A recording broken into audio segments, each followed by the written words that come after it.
সবাইকে আবারও স্বাগতম নতুন সেশনে।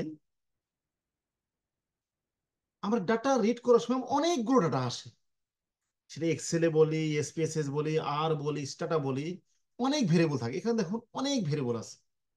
আমার এতগুলো তো ডাটার প্রয়োজন নাই অ্যানালাইজ করার জন্য। ধরুন আমার দরকার মাত্র দি স্টাডি আইডি, তারপরে ধরেন দরকার হচ্ছে এই ভেরিয়েবল, তারপর দরকার আছে এদের এই মাত্র তিনটা ভেরিয়েবল দরকার, এইটা এইটা এইটা তিনটা ভেরিয়েবল দরকার।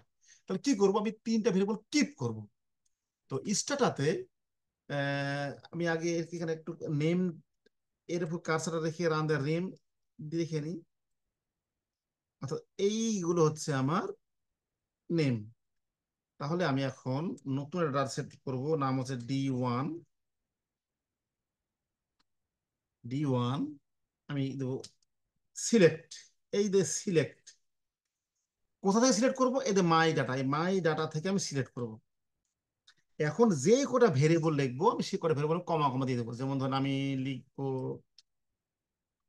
এইটা, কমা দিব এইটা, কমা দিব আমি এইটা, কমা আমি দিব এইটা, কমা।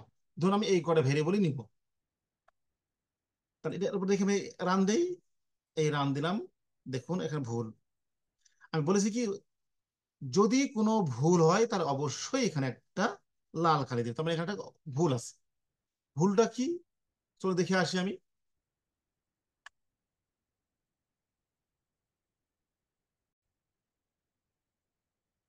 ভুলটা হচ্ছে কি, দেখে could not find the function select. তাহলে সিলেক্টটা আছে কোন ফাংশনের আন্ডারে, এই যে টিরিভাস, এটা। তাহলে আমাকে এটা আগে, আমি সবগুলো প্যাকেজ একসাথে রান দিয়ে দিব। এই দেখুন সব প্যাকেজ রান দেওয়া হয়ে গেছে।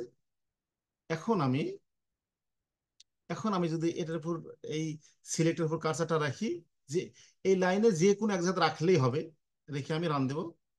এই দেখুন রান হয়ে গেছে। এখানে D1 নামে একটা ভেরিয়েবল হয়ে গেছে, সরি D1 নামে একটা ফাইল হয়ে গেছে।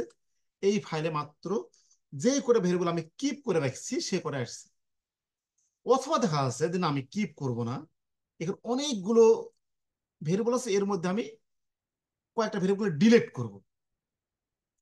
তাহলে যে কটা ভেরিয়েবলকে ডিলিট করবো, ধরেন D2 নামে একটা করলাম, করার পরে সিলেক্ট, এখান থেকে সিলেক্ট করলাম, করার পরে আমি ডিলিট করব কোনটা কোনটাকে। ধরুন এইটাকে ডিলিট করব, এইটাকে ডিলিট করব, এইটাকে ডিলিট করব, কমা দি, এবং এইটাকে আমি ডিলিট করব, কমা দি। তাহলে ডিলিট করব তার আগে সাত জাস্ট মাইনাস, মাইনাস সিম্বল দেওয়া মানে ওটা ডিলিট করব। দেখুন এখানে এই যে এই কটা ভেরিয়েবলকে আমি ডিলিট করব। তাহলে এখানে আমি একটা রান দেই, এই রান বাটনে ক্লিক করলাম, এই যে রান হয়ে গেছে।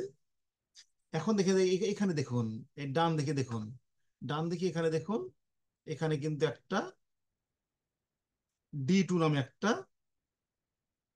ফাইল হয়ে গেছে।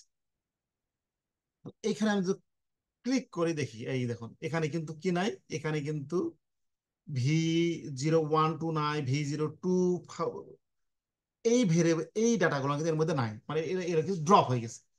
সুতরাং আমরা যদি এটা হচ্ছে কিপ করা, এটা হচ্ছে ড্রপ করা। যদি আমাদের প্রয়োজনে কোনো ভেরিয়েবলকে ডিলিট করতে হয়, অথবা প্রয়োজনে আমাদের কিছু ভেরিয়েবল কিপ করতে হয়, তাহলে অবশ্যই আমরা এইভাবে আমরা কিপ করব, ড্রপ করব।